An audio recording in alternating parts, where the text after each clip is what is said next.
აი ასეთი ხასხასა ფერის ატმის ნატურალური წვენი მოამზადეს ზამთრისთვის. ატმის კომპოტებზე ბევრად გემრიელი არის, დამიჯერეთ, მოამზადეთ არინანებთ.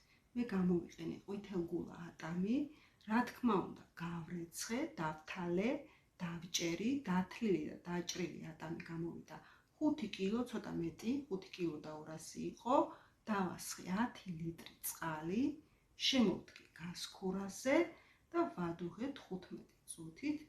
გამოვიდა შემდეგ ქურა, გავაგრილე წვენი, შემდეგ დავაბლენდერე.